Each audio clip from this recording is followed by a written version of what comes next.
Hola, muy buenas tardes a todas y a todos nuestros participantes. Bienvenidos a una sesión más de este entrenamiento continuo sobre manejo clínico de México contra COVID-19.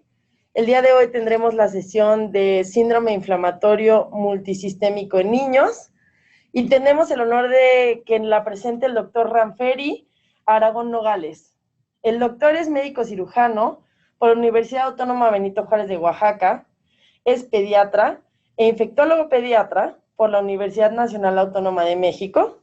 Actualmente es médico adscrito al Servicio de Infectología Pediátrica del Hospital de Pediatría del Centro Médico Nacional Siglo XXI. Doctor, muchísimas gracias por estar con nosotros. Les cedo la palabra. Hola, buenas tardes a todos. ¿Sí me escucha bien? Sí, doctor, lo escuchamos correctamente. Ok. Bueno, pues ven ahorita en este momento mi presentación, mi pantalla. Sí, doctor.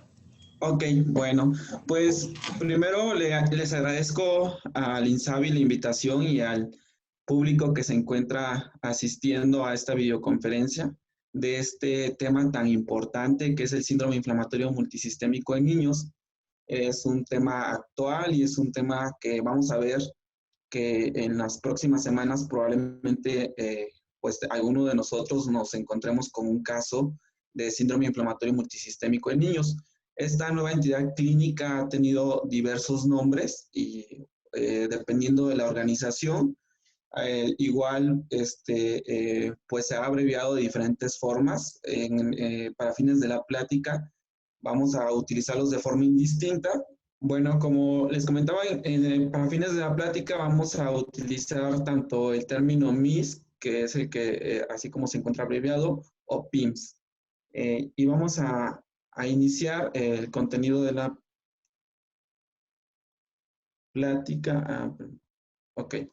El contenido de la plática va a incluir un caso clínico breve, los antecedentes, la definición del caso, algunos aspectos de la epidemiología, las manifestaciones clínicas de esta entidad, el diagnóstico diferencial, la evaluación inicial y el tratamiento que se propone.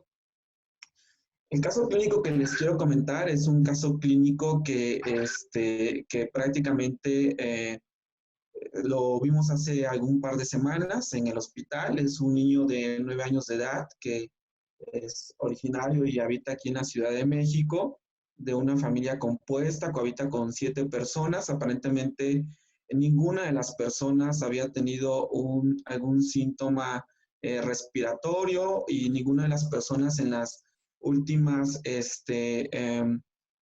semanas había tenido algún caso sospechoso de COVID. Aparentemente no tenía ningún antecedente de importancia. Refería a la mamá que era un niño sano.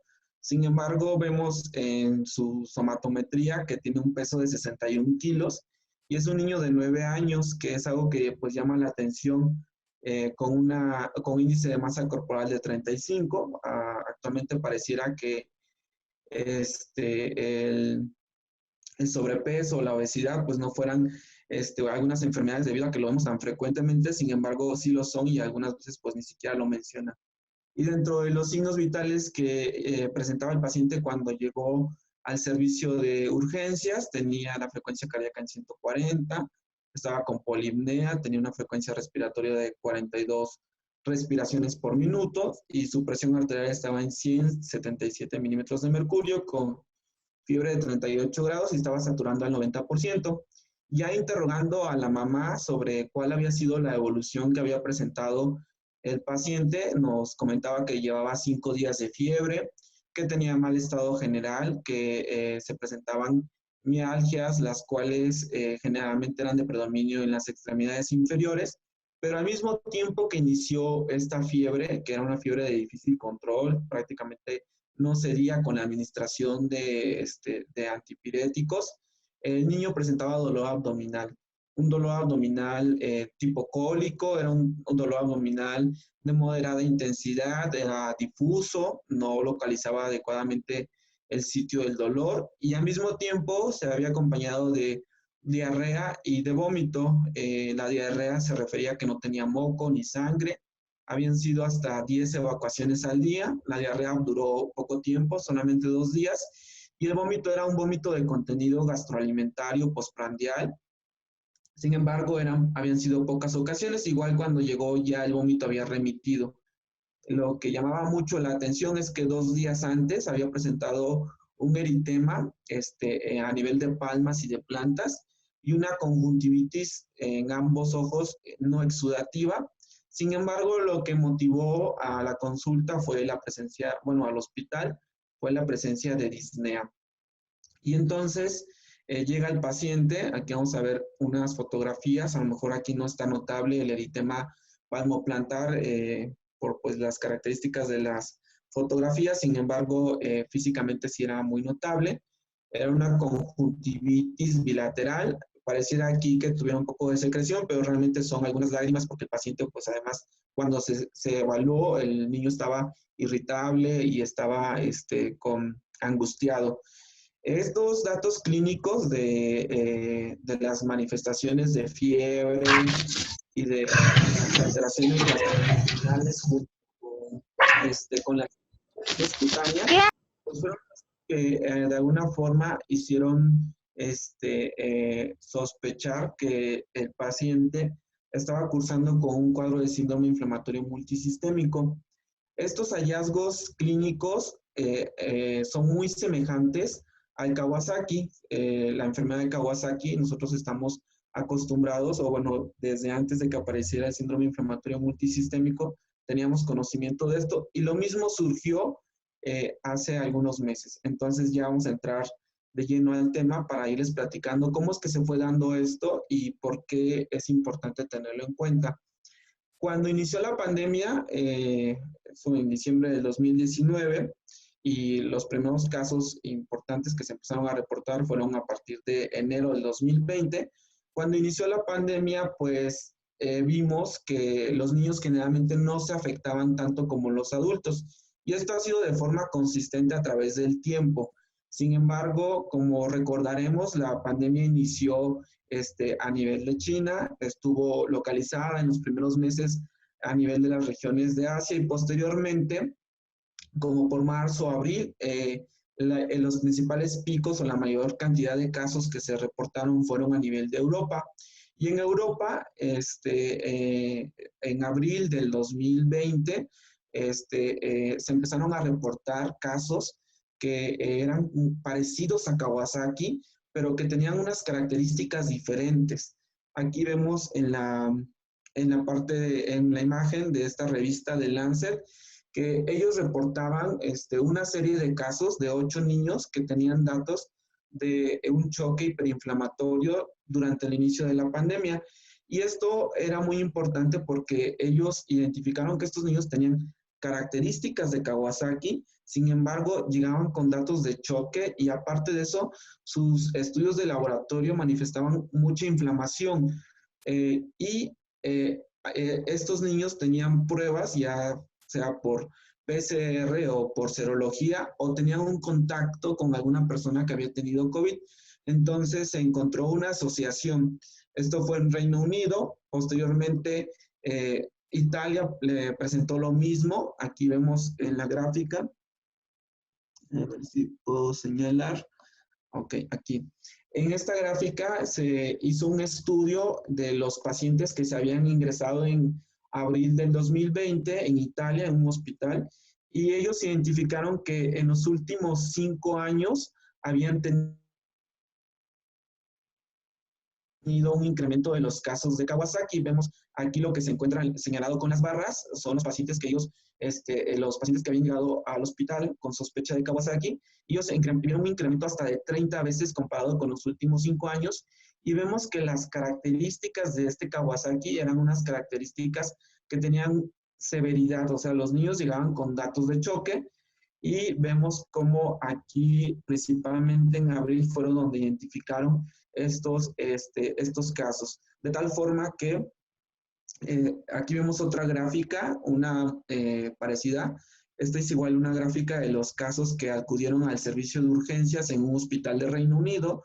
aquellos que fueron evaluados para COVID, y vemos las barras que se encuentran de color morado son los pacientes que habían sido evaluados por COVID, pero en amarillo identificamos los casos que cumplían criterios para síndrome inflamatorio multisistémico, de tal forma que lo mismo se emitieron las alertas a nivel mundial. Primero lo hizo Europa y después lo hizo Estados Unidos. En Nueva York identificaron lo mismo: pacientes que ingresaban con cuadros previamente de COVID. Posteriormente, 4 semanas, se observaba un incremento en los casos de síndrome inflamatorio multisistémico, de tal forma que siempre que hay un brote de COVID, 4 semanas, de 4 a 6 semanas, nosotros esperamos que haya un incremento en el caso de los pacientes con síndrome inflamatorio multisistémico.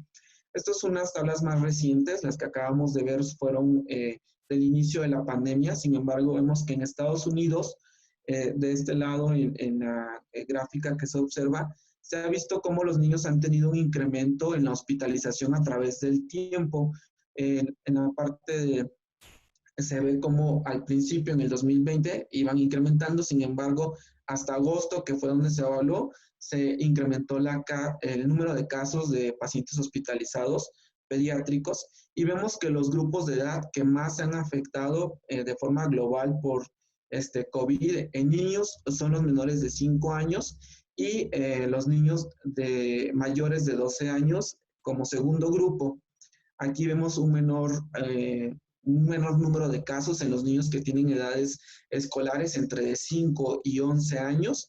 Sin embargo, la otra gráfica observamos también en la línea azul el número de casos de COVID-19, un COVID agudo en pacientes pediátricos, y vemos cómo 4 semanas después hay un incremento de los casos de síndrome inflamatorio multisistémico, de tal forma que siempre que hay un brote de COVID, esperamos igual un brote de síndrome inflamatorio multisistémico. Aquí en la parte, digamos, ya en el extremo, vemos que incrementaron mucho los casos, el número de casos de COVID-19 en niños. Sin embargo, aquí, pues, no se observa el incremento de los casos de síndrome inflamatorio multisistémico, pero aquí hay que hacer una aclaración que esto, pues, es por todavía la acumulación del registro de estos casos. Entonces, hay que ver cómo estos pacientes muy probablemente más adelante vamos a notar igual un incremento de casos de síndrome inflamatorio multisistémico en niños a nivel, en las regiones en donde se acaba de dar un brote.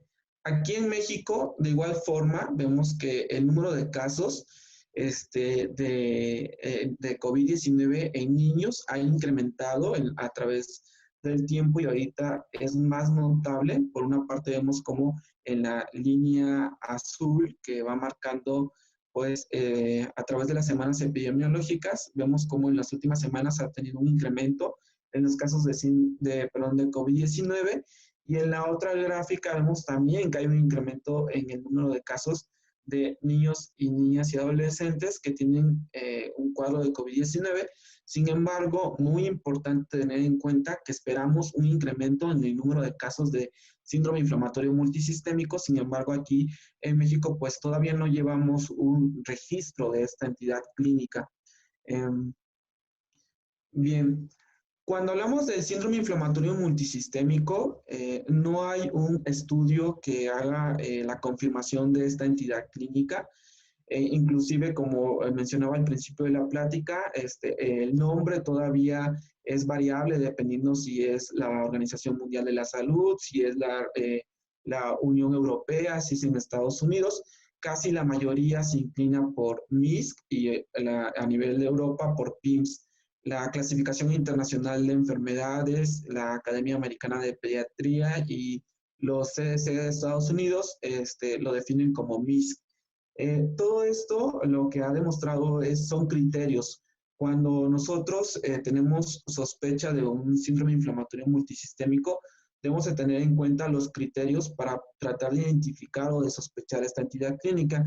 Y como vemos, en el caso de la OMS, generalmente la edad que ellos manejan es de 0 a 19 años, de los CDC manejan a menores de 21 años, pero también en el tiempo de la fiebre puede ser variable. La OMS establece que cuando sea más de 3 días hay que sospecharla. Los CDC creen que es suficiente con 24 horas, con una temperatura mayor de 38 grados, o inclusive si el paciente no tiene un termómetro, no logran identificar, documentar la fiebre, pero se percibe febril por más de 24 horas, este es un criterio también.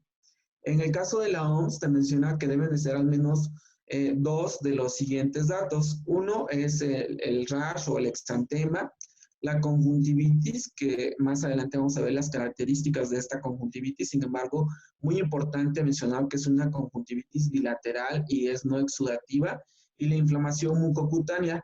La inflamación mucocutánea se refiere a las alteraciones que pueden presentar a nivel de las manos o de los pies, y estas alteraciones pueden ser tanto eritema, o pueden ser como edema, o puede ser descamación, o también alteraciones a nivel de la mucosa oral o de los labios. Inclusive algunos mencionan enrojecimiento de los labios, descamación, agrietamiento, o en el caso de la lengua mencionan que la lengua se observe de forma lengua en fresa, o una hiperplasia papilar.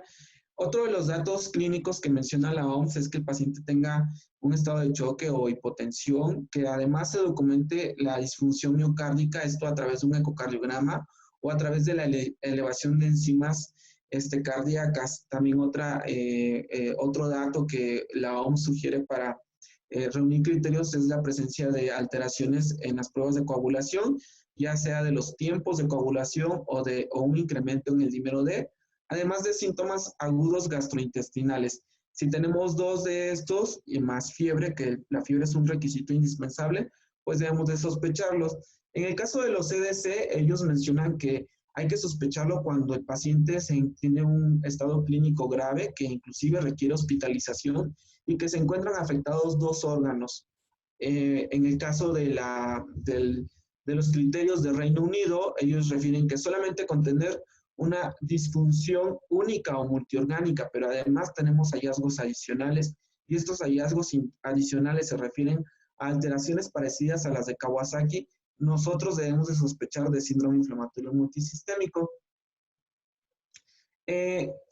Vemos que aparte de la afectación multisistémica o de los datos clínicos que nosotros podamos tener a la hora de sospechar de un paciente con síndrome inflamatorio multisistémico, también hay marcadores de inflamación, que es variable igual dependiendo de qué institución nos esté refiriendo. Vemos que en el caso de la OMS se refieren a que tengan incremento de la proteína C reactiva, de la velocidad de sedimentación globular y la procalcitonina. Sin embargo, los CDC pues indican más cantidad de marcadores inflamatorios, pero como podemos ver, algunos no se encuentran fácilmente disponibles, como la interleucina 6. Sin embargo, ellos consideran que se deben de solicitar pues todos estos laboratorios para tratar de identificar a aquellos pacientes con síndrome inflamatorio multisistémico, y en el caso de los criterios de Reino Unido, refieren que tengan neutrofilia, linfopenia, proteína C reactiva.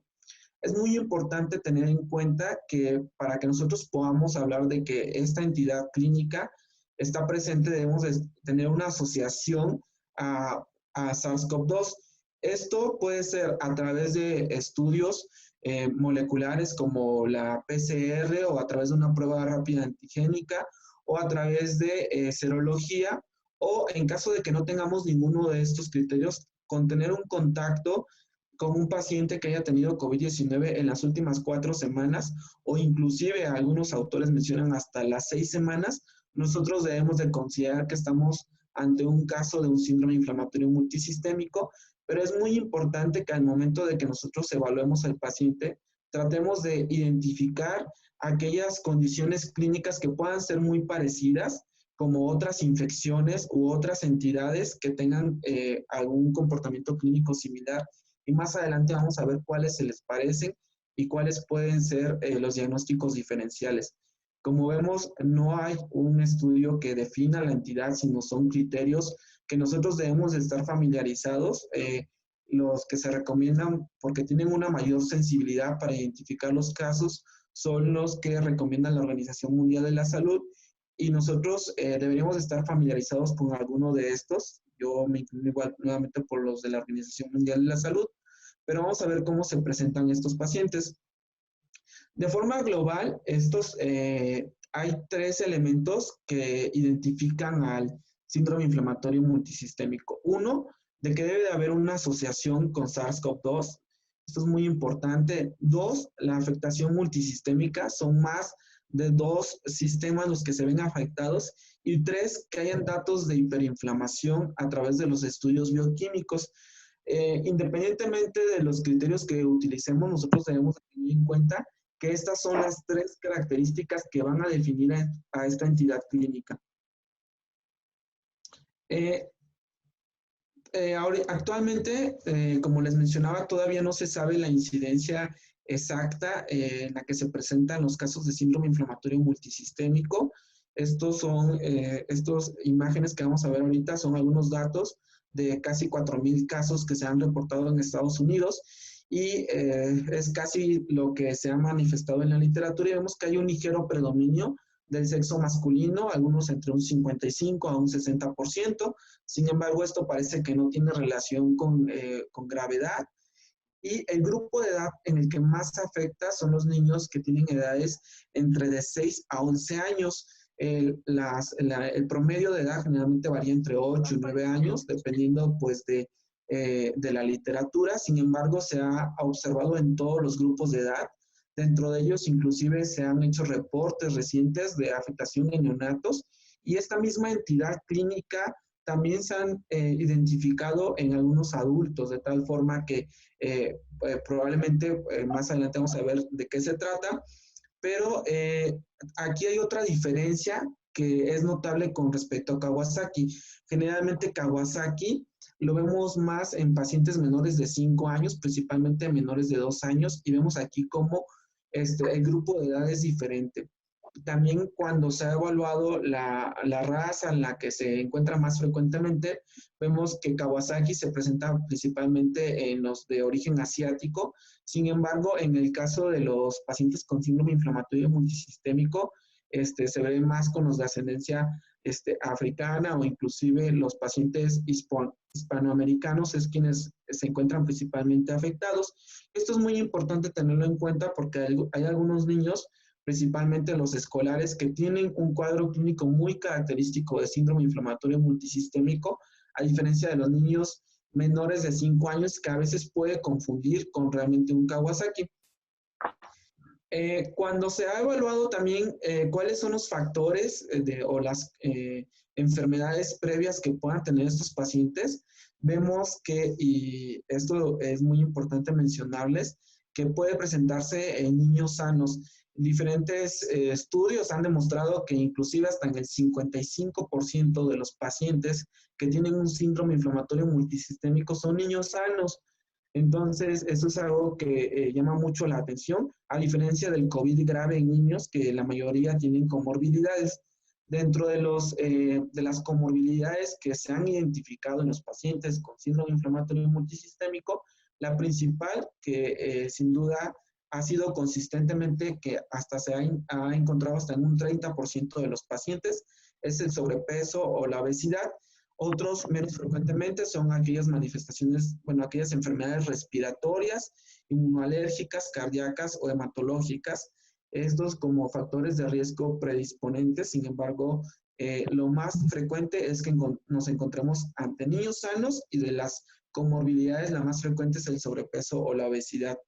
Los pacientes regularmente tienen una duración de estancia intrahospitalaria de unos 8 días aproximadamente.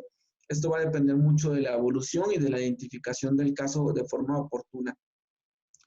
En cuanto a la fisiopatología, bueno, aquí hay que tener en cuenta que todavía se está tratando de identificar cuál es la secuencia que llevan los pacientes. Nosotros debemos de tener en cuenta que esto parece ser más una disregulación inmune la que presenta el niño. No nos vamos a enfocar mucho tanto en esto, solamente coloco esta imagen y quiero que la vean porque hay que tener en cuenta que los pacientes pueden tener un cuadro inicial pues prácticamente asintomático o leve y posteriormente inclusive en una fase pulmonar no tener tantas manifestaciones y más adelante presentar pues todas estas manifestaciones sistémicas secundarias a la liberación de citocinas que se presentan y estas pueden dar las manifestaciones tanto clínicas como bioquímicas de esta entidad clínica a la cual nos estamos enfrentando. Bien, en cuanto a las manifestaciones clínicas, vemos que casi toda la información que nosotros tenemos de esta entidad, pues depende mucho de las series de casos que se han reportado a nivel internacional. Sin embargo, como no es frecuente, inclusive se menciona que recientemente se han reportado en 11 casos por cada 100,000 habitantes. Esto no ha sido tan frecuente, todo ha sido información pues de lo que reportan todos los hospitales. Aquí vemos el reporte de casi 600 pacientes y vemos cómo presentan afectaciones en diferentes aparatos y sistemas. Muy importante las manifestaciones gastrointestinales, cardíacas, cutáneas, neurológicas, y vamos a ir viendo cada una de ellas para que nosotros tengamos en cuenta qué es lo más frecuentemente que presentan. En cuanto a las manifestaciones abdominales, estas parecen ser muy frecuentes, hasta un 80%. Se logra ver que dentro de las manifestaciones que más refieren es dolor abdominal, vómitos, diarrea. En algunos casos se han llegado a reportar sangrados de tubo digestivo, sin embargo, no es lo frecuente. Aquí puse algunos datos de un estudio que se hizo en América Latina. Es un estudio multinacional que incluyó cinco países, incluyendo México. Evaluaron 1,000 pacientes aproximadamente que tenían o COVID-19 o síndrome inflamatorio multisistémico. La mayoría con COVID-19, casi 93%. Sin embargo, aquí lo que destaca mucho es que estos pacientes, el dolor abdominal llegó a ser tan importante que se llegó a catalogar como un diagnóstico clínico de un abdomen agudo, hasta un 4%. Y de estos pacientes, aproximadamente 38 requirieron cirugía abdominal, de ellos 34 tenían un diagnóstico de apendicitis y 4 de ellos tenían un diagnóstico de síndrome inflamatorio multisistémico. 4 de los que se operaron como apendicitis no tenían apendicitis, es decir, tenían síndrome inflamatorio multisistémico, pero las características clínicas e inclusive algunas de laboratorio y por estudios de imagen pueden ser muy sugerentes de una apendicitis y no necesariamente ser una apendicitis. Sin embargo, hay algunos datos que van a inclinarse hacia el síndrome inflamatorio multisistémico, pero las manifestaciones gastrointestinales parecen ser muy frecuentes. Esto también es otra de las diferencias que tiene con Kawasaki, en donde Kawasaki generalmente no tienen tantas manifestaciones gastrointestinales. En cuanto a las alteraciones cardiovasculares, diversos estudios apoyan que estos pacientes tienen estados de choque.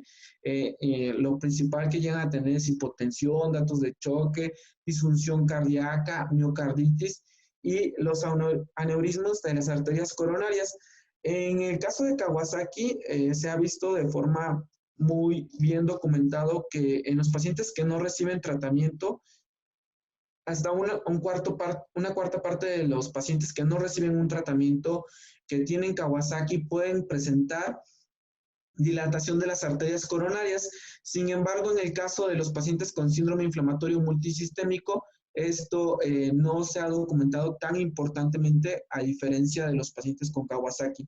Aquí parece ser más una disfunción miocárdica, una disfunción del ventrículo izquierdo. Como vamos a ver en la siguiente imagen, las alteraciones que se presentan a nivel cardiovascular llegan a ser muy importantes. De los pacientes que se les hacen ecocardiogramas, aquí vemos que en esta serie de casos que incluyó 660 pacientes, a 87 se les hizo ecocardiograma y habían alteraciones en el ecocardiograma hasta el 54%. Lo que más se ha observado de estas alteraciones cardiovasculares es la disfunción ventricular izquierda. Sin embargo, también los pacientes pueden presentar insuficiencias valvulares, pericarditis, miocarditis o inclusive pueden presentar alteraciones en arritmias y alteraciones en el electrocardiograma. Las siguientes imágenes que vamos a ver son imágenes de pacientes que han sido reportados con síndrome inflamatorio multisistémico y las manifestaciones cutáneas. Se han reportado una diversa cantidad de manifestaciones cutáneas. Todas se inclinan en que son, pues puede afectar cualquier parte de la piel, y principalmente el tipo de lesiones que más se han referido son exantemas maculopapulares. También se han reportado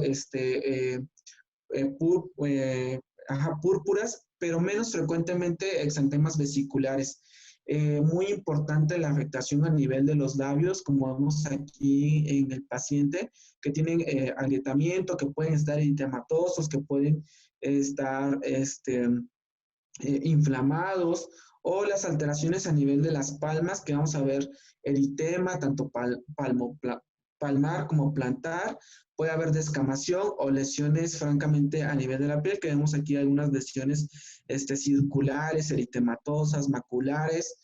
En las siguientes imágenes, pues vamos a ver también que la afectación cutánea incluye la afectación conjuntival. Vemos un eritema conjuntival no exudativo, bilateral, pero no solamente puede ser eritema conjuntival, sino también a nivel de los párpados puede haber blefaroedema, o a nivel de la lengua se pueden encontrar algunas alteraciones.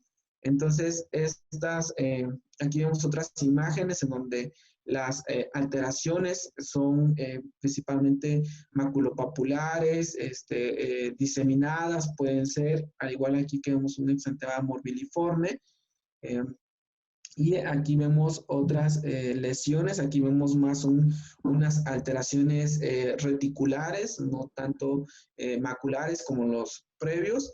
Entonces, prácticamente pueden presentar diferentes tipos de manifestaciones cutáneas, que son frecuentemente hasta un 50% de los pacientes lo llegan a presentar. También otra de las que ha sido muy consistentemente son las manifestaciones neurológicas.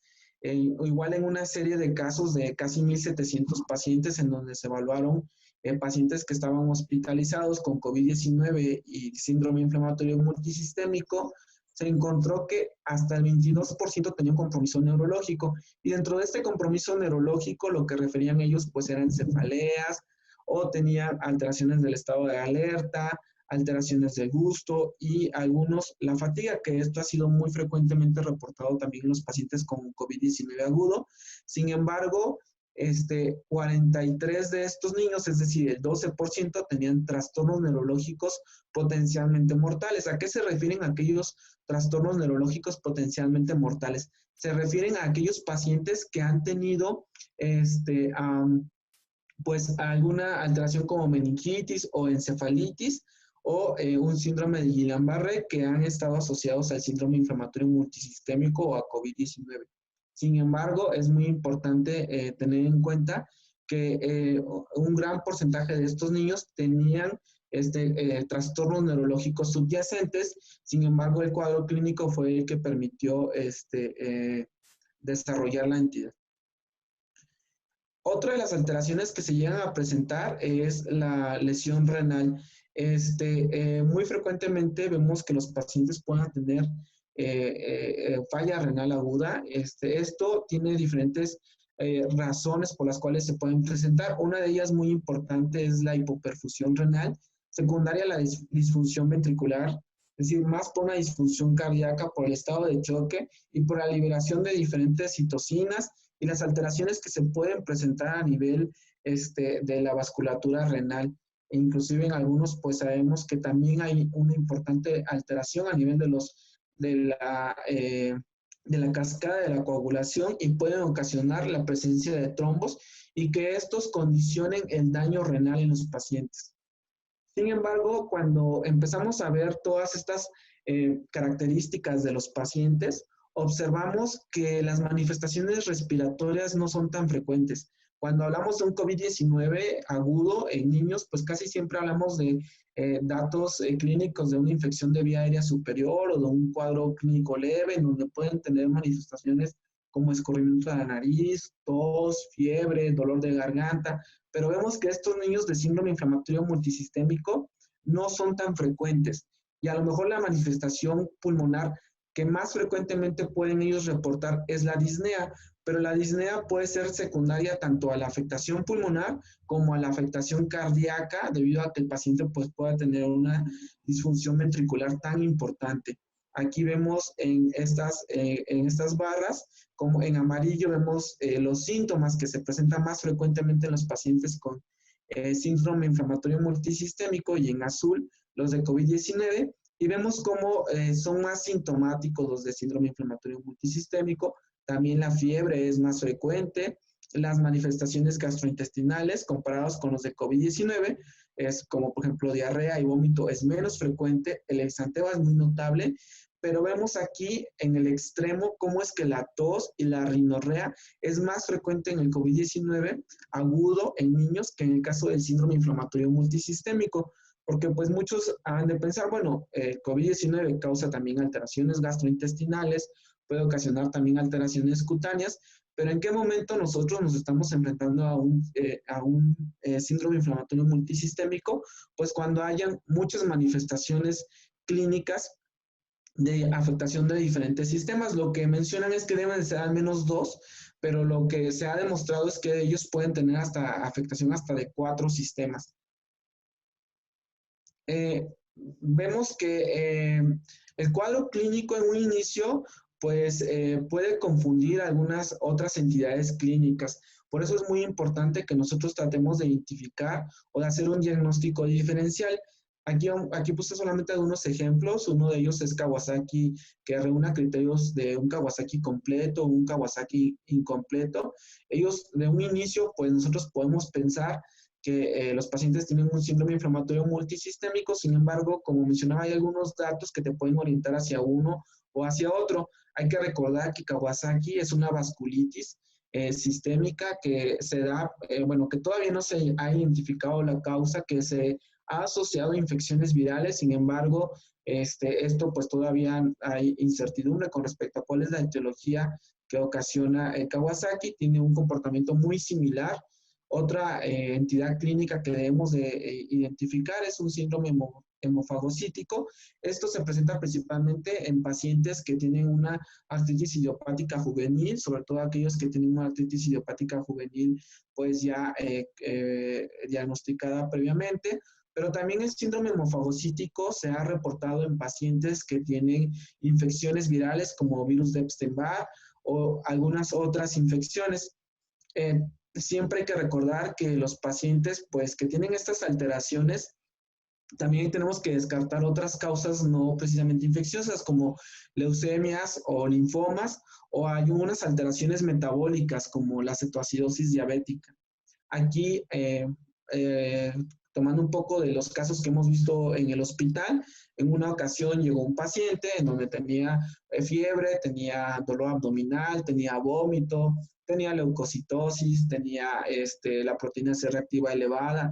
Sin embargo, el paciente estaba con una cetoacidosis diabética y entonces hay que recordar que los niños que debutan con diabetes, pues debutan con una cetoacidosis diabética y las manifestaciones clínicas pueden ser muy similares al síndrome inflamatorio multisistémico, por eso hay que tenerla en cuenta como un diagnóstico diferencial. De igual forma, la pancreatitis aguda, recordar que la pancreatitis aguda se puede caracterizar por dolor abdominal, por fiebre, puede tener derrame pleural, puede tener estas manifestaciones que también en un inicio pues son muy sistémicas y que nosotros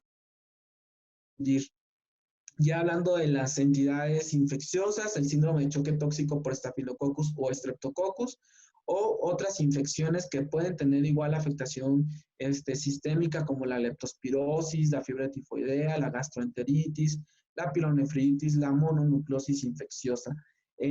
Por ejemplo, en el caso de la gastroenteritis, algunas series de casos de pacientes que han sido, que se han referido como síndromes inflamatorios multisistémicos, lo que tenían realmente era una gastroenteritis por salmonela. Igual en el caso de la pielonefritis, hay que recordar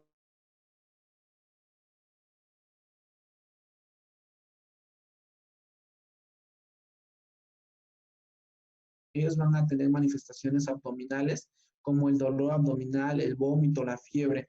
Igual en un caso que tuvimos aquí en el hospital, que inicialmente llegó con fiebre, con dolor abdominal, con vómito, con alteraciones a nivel de sus estudios de laboratorio.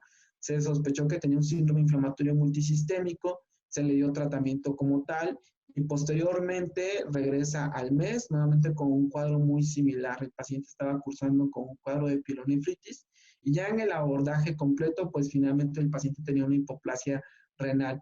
Entonces, aunque el cuadro de síndrome inflamatorio multisistémico pues parece tener muchas manifestaciones que nos hagan sospecharlo, nunca hay que dejar a un lado las otras entidades clínicas que ya existen y que de alguna forma pueden hacernos confundir en el caso de un síndrome inflamatorio multisistémico. Para esto es muy importante que nosotros hagamos una evaluación inicial. Vemos aquí en la imagen que pues se requieren muchos estudios, pero todos esos estudios son con la finalidad de tratar de identificar cuáles son las alteraciones que presentan estos pacientes. De entrada, pues en todas partes encontramos, tenemos una citometría hemática completa. La citometría hemática lo que va a manifestar, pues muchos de ellos tienen alteraciones, las más importantes es la leucocitosis o la linfopenia. Sin embargo, ellos también pueden presentar anemia, hemoglobinas tan importantes, hasta de 6, de 7, secundarias a todo este proceso inflamatorio. Y a diferencia de Kawasaki, en Kawasaki regularmente después de la segunda semana observamos principalmente trombocitosis. Sin embargo, en el caso de los niños con síndrome inflamatorio multisistémico, vemos lo contrario, que es trombocitopenia. Inclusive menores de 100.000, no es una trombocitopenia tan importante, a veces entre 50 y 100.000. Esto es muy importante mencionarlo porque cuando tienen valores de plaquetas menores de 50.000 y aparte tienen anemia y aparte tienen leucocitosis, pues nunca hay que olvidar que también hay que tratar de identificar que no tenga una neoplasia como una leucemia con el cual esté debutando el paciente.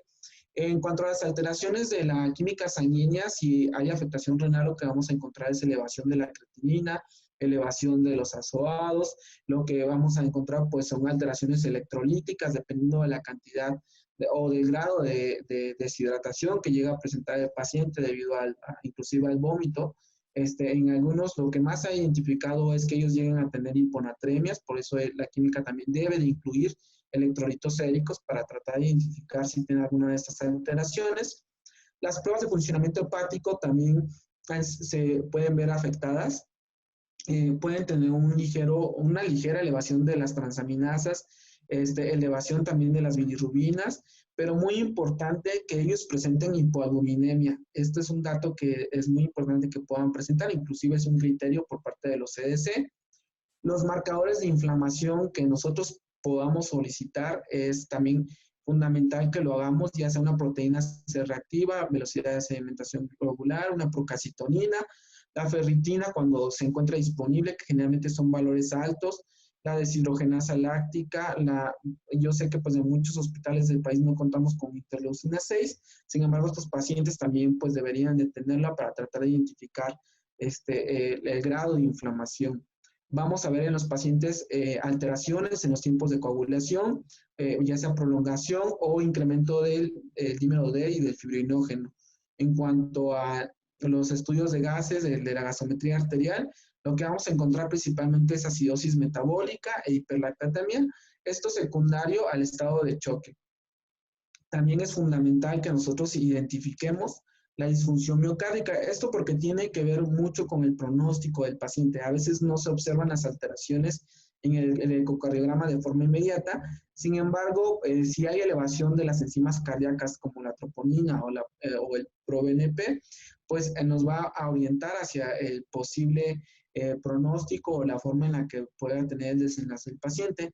Es necesario que hagamos un examen general de orina para tratar de descartar los diagnósticos diferenciales y tratar de identificar si también presentan algunas alteraciones.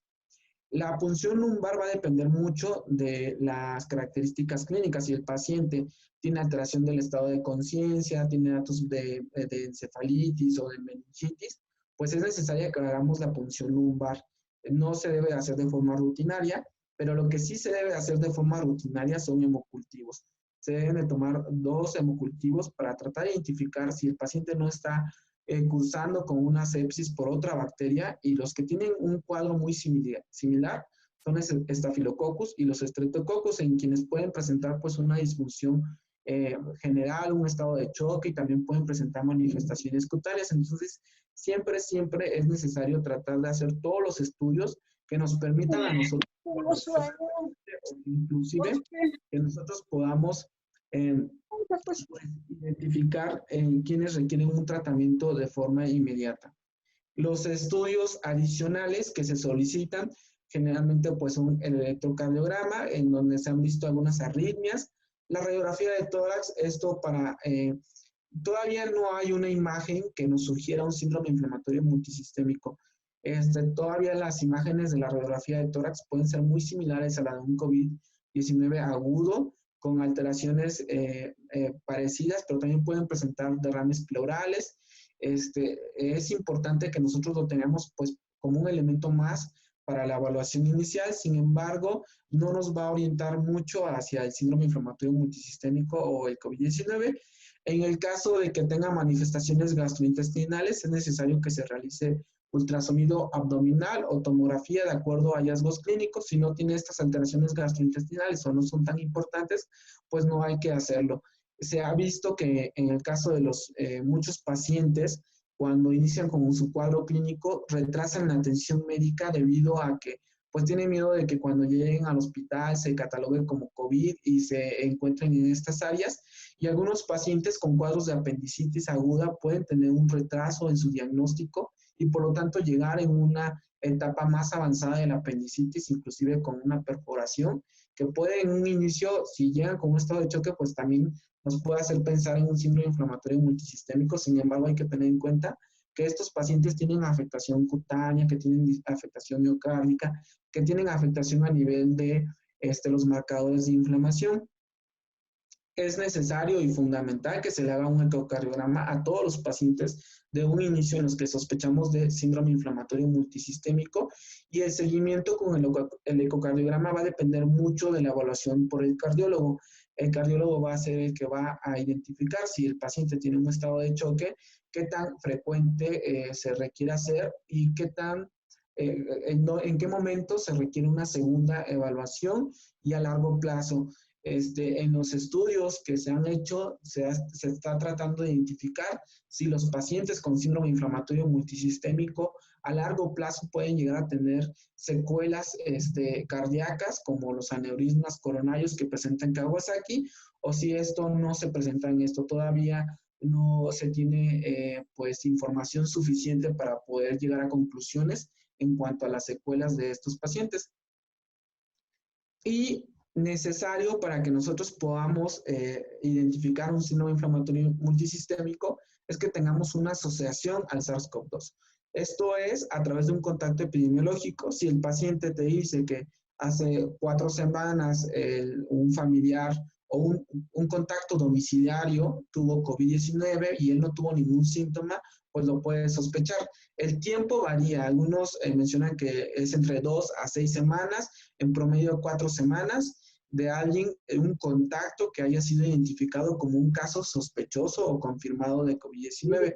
Otra de las características es que es necesario que se le tome una PCR, no siempre es positiva, hasta un 20% de estos niños tienen una PCR positiva, es decir, la mayoría va a tener una PCR positiva, y esto porque se ha sospechado y se tiene la hipótesis de que esto es un proceso postinfeccioso y no una infección aguda, a diferencia del COVID-19 agudo que también se pueda presentar. Entonces, si tenemos una PCR negativa, pero tenemos un contacto epidemiológico, nosotros podemos seguir pensando que el paciente tiene un síndrome inflamatorio multisistémico. El estudio que más ha demostrado estar asociado con el síndrome inflamatorio multisistémico es la serología, es decir, tener anticuerpos positivos, principalmente IgG, lo cual nos indica más en cuanto a temporalidad de que esto no es un proceso agudo, porque la IgM generalmente es negativa.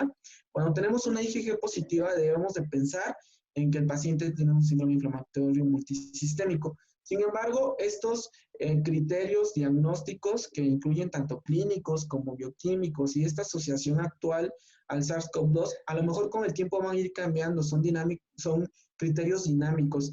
Y esto se los comento porque finalmente, conforme vaya evolucionando la pandemia, va a ser mayor la cantidad de población que vamos a tener anticuerpos contra SARS-CoV-2. Es decir, más adelante va a ser muy difícil diferenciar entre una entidad de un contacto reciente o un contacto previo, o inclusive una determinación de anticuerpos asociado a la vacunación. Entonces, sí hay que tener en cuenta que estos criterios son los que se están estableciendo en este momento. Sin embargo, estos pueden ir cambiando a través del tiempo. Y de forma resumida, pues aquí vemos una imagen que a mi parecer es una imagen que resume mucho el síndrome inflamatorio multisistémico.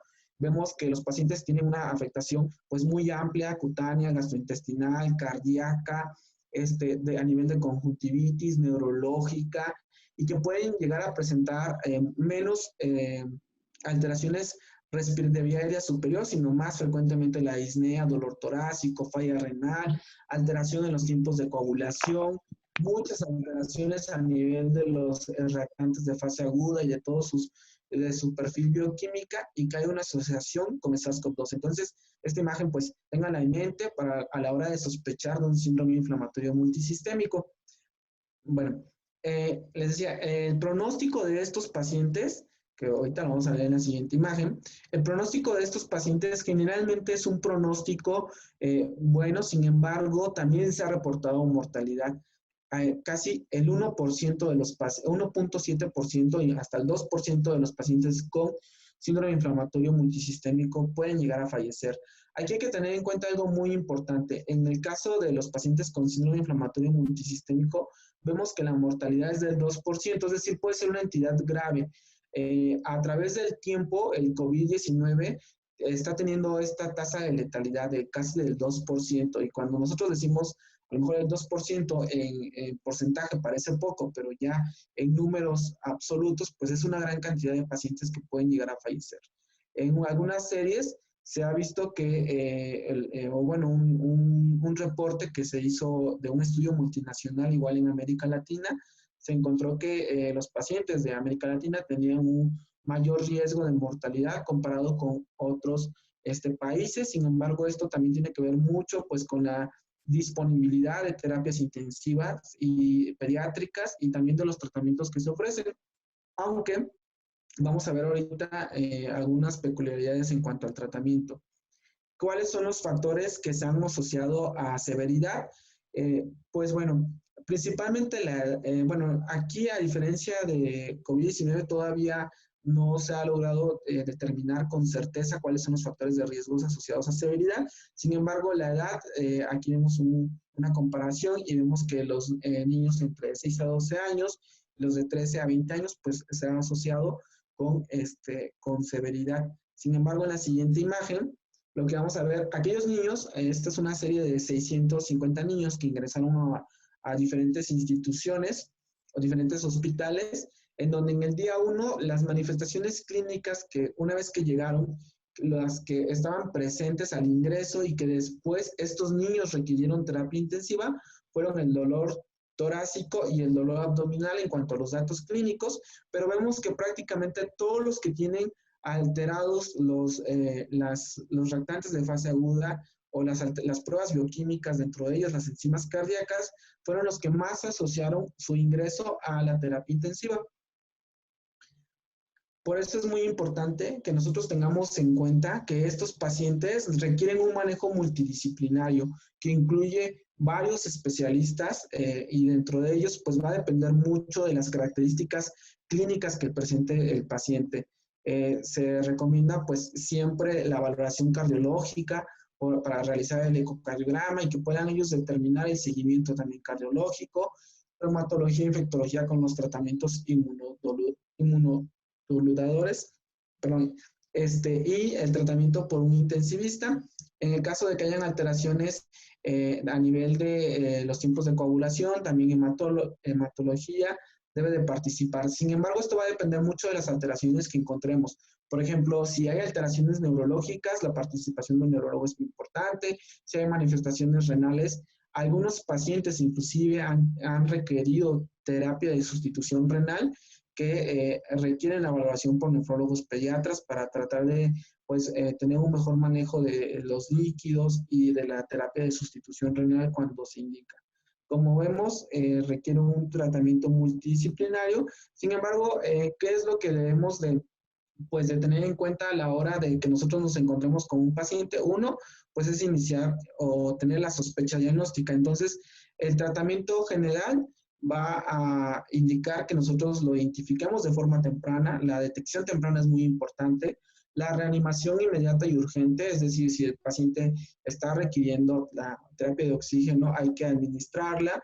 Si hay alteraciones hidroelectrolíticas, hay que hacer la reposición con cristaloide, y en aquellos que no responden de forma inmediata, pues hay que iniciar el tratamiento vasopresor de forma inmediata, no retrasar mucho el manejo vasopresor, porque muchos de estos pacientes, aparte de, bueno, como tienen una disfunción ventricular, pueden llegar a tener una sobrecarga hídrica si nosotros le administramos una gran cantidad de líquidos. Por eso es muy importante que inmediatamente que nosotros identifiquemos que el paciente no está teniendo una adecuada respuesta, pues iniciar el tratamiento vasopresor.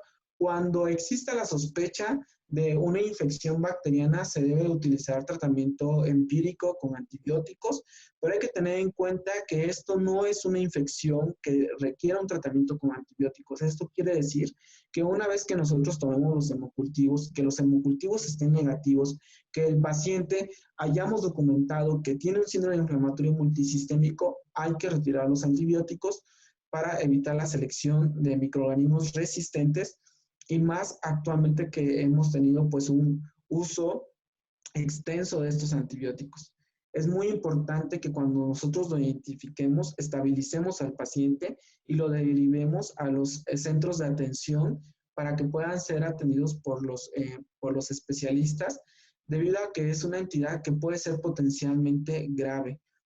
Como el primer contacto, lo que es importante es identificarlo y hacer la referencia de forma oportuna. Como vamos a ver, el tratamiento inmunomodulador es algo pues complicado, porque las recomendaciones que se han dado por diferentes organizaciones han sido recomendaciones basadas en pues en entidades clínicas parecidas previas, de tal forma que no tenemos como tal ensayos clínicos en este tipo de pacientes. La mayoría han sido reportes de series de casos a nivel internacional de lo que se ha hecho, y consistentemente los tratamientos que más se han administrado son la inmunoglobulina.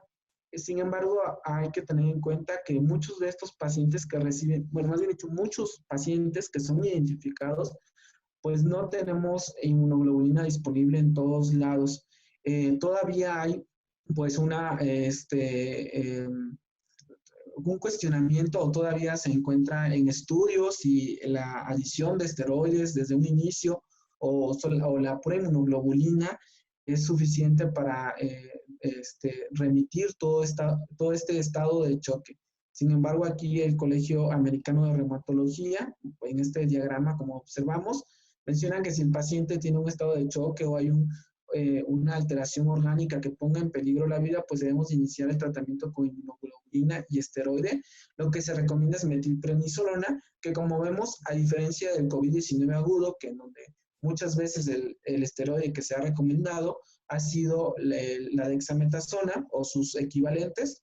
Sin embargo, aquí recomiendan la metilprednisolona a dosis bajas. En caso de que haya datos que nos sugieran que el paciente pueda tener un cuadro refractario, pues se recomienda que se den pulsos de esteroides de 10 a 30 miligramos de 1 a 3 días.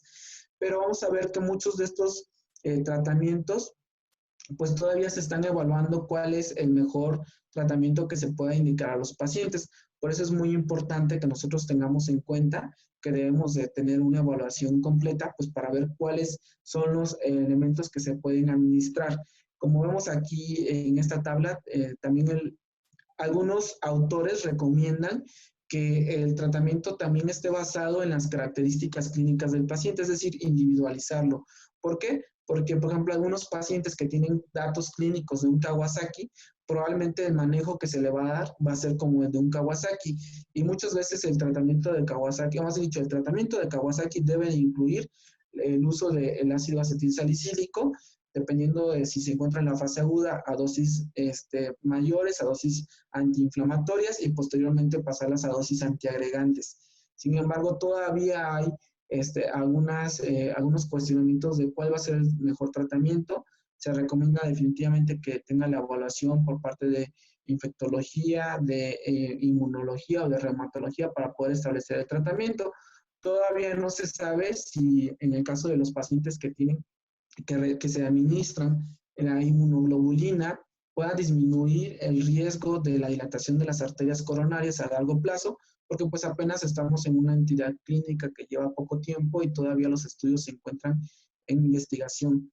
En el caso de los pacientes que tienen un cuadro leve, es decir, también se han reportado cuadros de síndrome inflamatorio multisistémico leve, aunque todavía ha sido muy difícil diferenciarlos, pero son aquellos que tienen afectación multisistémica, pero no tienen un estado de choque o no tienen un estado en el que requieren un ingreso a terapia intensiva, pues todavía en ellos se ha recomendado que tengan un manejo expectante, dependiendo de ver la evolución clínica, dependiendo de cómo tengan si llegan a presentar una otra manifestación, pues ver si requieren o no un tratamiento inmunomodulador. Y bueno, como conclusiones que siempre hay que tener en cuenta, y yo creo que con esto resumo la plática, el síndrome inflamatorio multisistémico, como su nombre lo indica, es una manifestación multisistémica. Se van a afectar varios sistemas y además tienen un estado hiperinflamatorio. Van a haber muchas alteraciones a nivel de sus reactantes de fase aguda y en general de todos los estudios. Algunas muy características, pero hay que tener en cuenta que es un estado hiperinflamatorio. Es poco común, pero potencialmente puede ser grave y requiere un manejo multidisciplinario temprano. Entonces, siempre hay que tener esto en mente y, bueno, doy por concluida la plática. Si hay algunas preguntas, vamos a escuchar. Muchísimas gracias por su ponencia, por toda esta información que nos brindó. En el chat hubieron algunas preguntas que hicieron algunos de nuestros compañeros. Entonces, le vamos a leer algunas de las preguntas para que nos pueda ir respondiendo, por favor. Sí, claro. La doctora Gladys Araceli nos pregunta, en promedio, ¿cuánto tiempo después del cuadro agudo se positiviza la IgG y cuál es la cantidad para considerarla positiva? Bueno, en promedio se hace positiva después de 2 semanas. Sin embargo, la cantidad va a depender mucho del laboratorio. Cada laboratorio debe tener estandarizado su valor de corte. No hay como tal un valor que nosotros podamos decir que este es un valor elevado. Va a depender mucho del laboratorio. Nos dice Juana Aguilar, ¿puede enfatizar más sobre los criterios de severidad? Bueno, hay que, en cuanto a la severidad, es decir, mencionar si se trata de un cuadro leve, moderado o severo, depende mucho del estado clínico. Todavía no hay una clasificación. Sin embargo, hay que tener en cuenta que siempre que el paciente tenga un estado de choque, nosotros vamos a considerar que es un estado de gravedad. Entonces, una vez que el paciente tiene choque o alguna falla orgánica, nosotros debemos de considerar un criterio de severidad. A lo mejor algunos pacientes se van a presentar con la fiebre, con las manifestaciones cutáneas y gastrointestinales, pero no van a tener un estado de choque. También eso lo hemos visto, de tal forma que no requieren el aporte de oxígeno suplementario, que no requieren o que no requieren un tratamiento vasopresor o que no requieren un ingreso a terapia intensiva. Estos pacientes seguramente están cursando con un síndrome inflamatorio multisistémico leve. A lo mejor ahorita todavía tenemos poca información con respecto a los síndromes inflamatorios multisistémicos leves, porque normalmente lo que más ha reportado pues son los casos graves, los casos que se hospitalizan, los casos en los que se estudian. Sin embargo, muy probablemente algunos pacientes resuelven de forma espontánea solamente con el tratamiento sintomático, pero todavía hay escasa información de eso. Muchas gracias, doctor. También nos preguntan aquí en el chat si los niños con trisomía 21 aumentan el riesgo de presentar PIMS. De los estudios que se han hecho, no se ha visto que los niños con trisomía 21 tengan un mayor riesgo.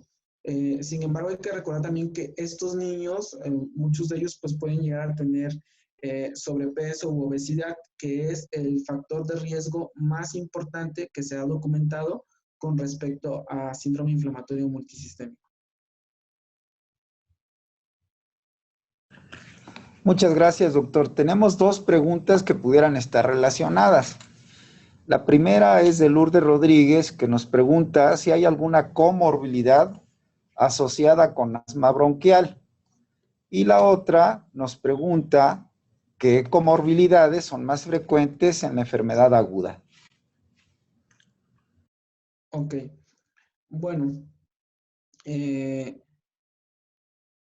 aquí, cuando hablamos del COVID-19 agudo, es diferente al síndrome inflamatorio multisistémico. El COVID-19 agudo se refiere a la infección, al contacto reciente, ¿no? El síndrome inflamatorio multisistémico es una entidad posinfecciosa que no necesariamente tiene una replicación viral activa, sino es una respuesta anormal al virus. Sin embargo, las comorbilidades son diferentes. Por ejemplo, en el caso del COVID-19 agudo, inclusive puede ser diferente en aquel que requiere una atención ambulatoria que aquel que requiere una atención en el hospital. En el caso de los que requieren una atención ambulatoria, los que más frecuentemente se han asociado, pues son aquellos que tienen enfermedades pulmonares, como el asma principalmente, o enfermedades alérgicas. En el caso de los pacientes que requieren hospitalización, los padecimientos hemato-oncológicos, es decir, las leucemias, los linfomas o diferentes tipos de cáncer, son los que más frecuentemente, es la comorbilidad más frecuentemente asociada. Sin embargo, en el caso del síndrome inflamatorio multisistémico, las comorbilidades que más frecuentemente se han asociado, pues han sido el sobrepeso y la obesidad. También está asociada a las enfermedades respiratorias como el asma, y también algunos trastornos neurológicos pueden estar condicionando como un factor predisponente. Pero, y muy importante tener en cuenta que en el caso del síndrome inflamatorio multisistémico, hasta el 50% de los pacientes pueden ser niños sanos. Y al ser niños sanos, uno creería que no puedan tener un cuadro grave. Sin embargo, sí está muy bien documentado que niños sanos pueden tener un síndrome inflamatorio multisistémico grave.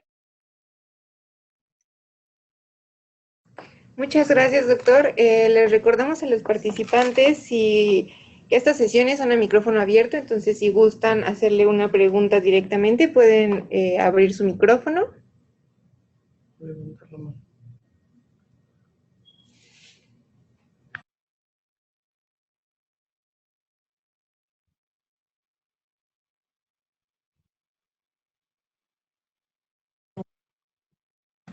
Muchas gracias, doctor. Al parecer, esas han sido todas las preguntas por el momento.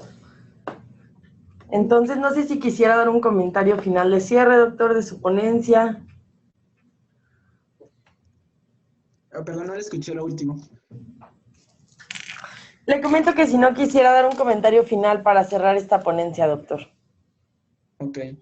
Bueno, pues primero agradecerles nuevamente la invitación. Hay que tener en cuenta que el síndrome inflamatorio multisistémico en niños es una entidad que se identificó igual que COVID recientemente. Todavía hay mucho que conocer de la entidad, pero que siempre hay que sospecharla y que cuando la sospechen, que la envíen a los centros de referencia para que podamos tratar de ofrecerles un tratamiento pues más completo y sobre todo aquellos que puedan requerir un ingreso a terapia intensiva. Hay muchas felicitaciones en el chat, doctor. Le agradecemos muchísimo su tiempo para poder brindarnos esta valiosa información y pues quedamos al pendiente para cualquier otra cuestión con usted y le agradecemos muchísimo a todos nuestros participantes que estuvieron el día de hoy.